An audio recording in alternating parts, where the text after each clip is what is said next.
Okay, this is our final video from Matthew 4.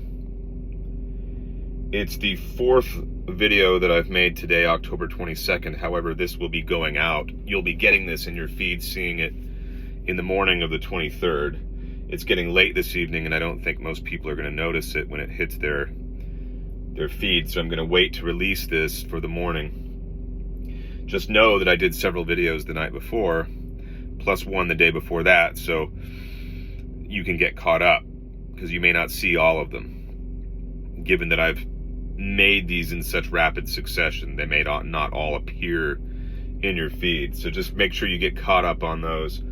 And ideally, as I said before, if you're just kind of coming in on the middle of these, it's best if you go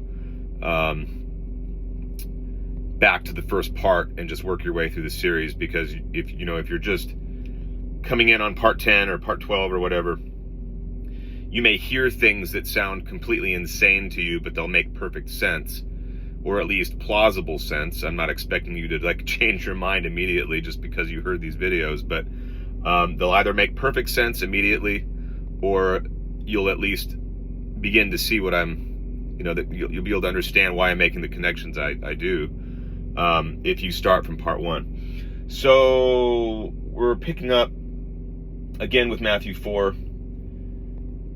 and we're covering verses 8 through 10 here.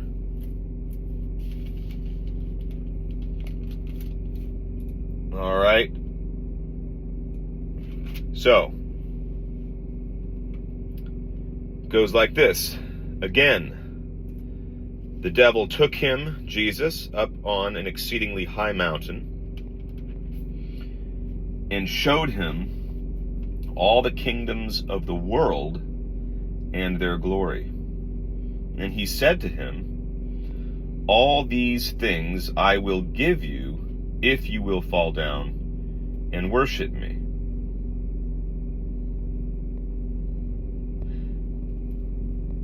Then Jesus said to him, "Away with you, Satan, for it is written, you shall worship the Lord your God, and him only you shall serve." I actually had someone cite this verse to me earlier today, asking, what about this argument or objection that people will make against your position? Because Jesus is quoting a verse that is referencing Yahweh as God, when he says, "You shall worship the Lord your God, and him only you shall serve." So is he saying maybe Satan isn't Yahweh, and Jesus is saying to Satan, you should worship Yahweh? Well, we've already seen many reasons why Jesus does not worship Yahweh or see Yahweh as the Heavenly Father, and the different ways in which Jesus shows us that Yahweh is actually the devil. I think this is another instance in which Jesus is kind of using Yahweh's words against him, turning them back on him. Jesus is trying to say here, he's appealing. We shouldn't be thinking so much. We need to think about the context of what's going on here, the kind of discourse that's the back and forth that's taking place. This is an intense psychological duel that's going on, and Jesus is consistently using Yahweh's words against Yahweh, or the devil's words against the devil. We saw how he did that in these previous two videos I just did from Matthew 4. So the same thing is happening here. This is a device that's intended to show us how to understand this verse here. Jesus does this 3 times. It was clear how he did it the first 2 times, so we have to assume he's doing it again. So he's not literally telling us we need to worship Yahweh. He's telling the devil, this is what you wrote about yourself. You should worship the Lord your God, and him only you shall serve. Well, I'm telling you, and because you know that you're not the true God, you're a fraud. You know you usurped the role of the Most High. And I'm going to quote your words to you by telling you that you should be serving the true God.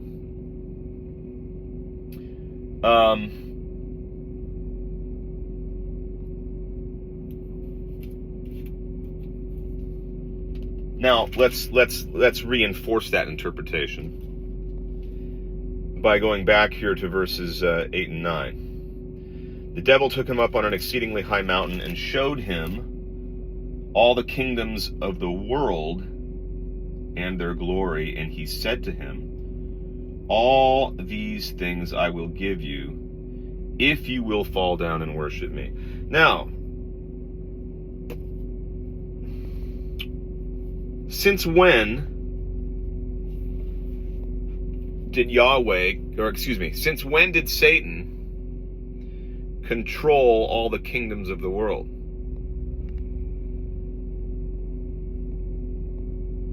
Have you really thought hard about the answer to that question? Ask it this way. Ask yourself, when exactly did Satan come to control all the kingdoms of the world?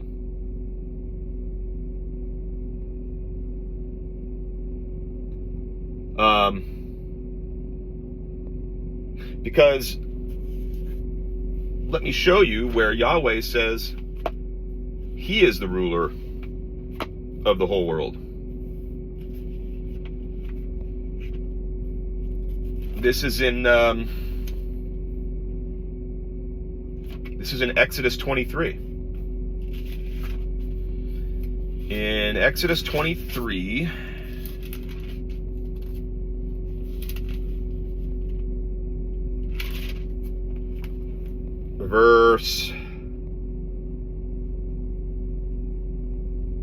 let's start with verse 22, 23:22.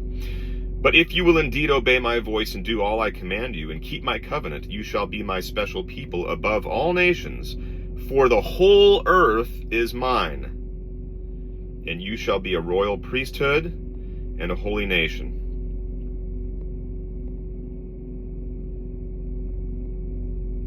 Okay, the whole earth is mine. So when exactly between the giving of the law to Moses and Matthew 4, when the devil comes to Jesus in the wilderness to tempt him, when during that period of time, if Yahweh is not the devil, when did rulership over the earth get transferred from Yahweh to the devil? Never happened. At least, it's not recorded anywhere in the Bible. So we have to assume that Yahweh is the devil. The same Yahweh that controlled the earth when he said the earth is mine in Exodus 23 is the Yahweh or devil of Matthew 4, who offers the kingdoms of the world to Jesus if Jesus will fall down and worship him. That's another important clue, because Yahweh is obsessed. If you've read the Pentateuch recently, you'll notice that Yahweh is obsessed with being the sole object of worship. Not just the sole object of worship for the Jews, but ultimately the sole object of worship of all the earth's inhabitants. Which is why, even though he issues commands in the immediate term for the Jews to genocide down to every adult, male and female, and child and infant and cattle,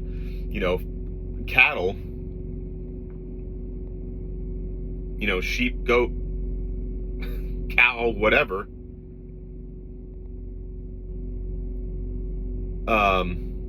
among those who are occupying the land that he intends for the Jews to inherit in the short term, There are other texts in which he makes it very plain that he ultimately intends, over the long term, for his people to control the whole earth and for the whole earth to follow him. He's obsessed with being worshipped. He's a narcissist.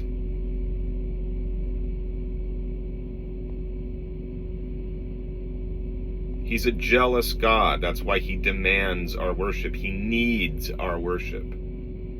The true God doesn't need our worship. We should worship him for our own sake. But the true God is not obsessed with being worshipped.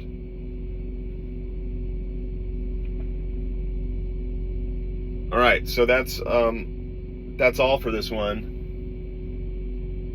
and we will move on from there.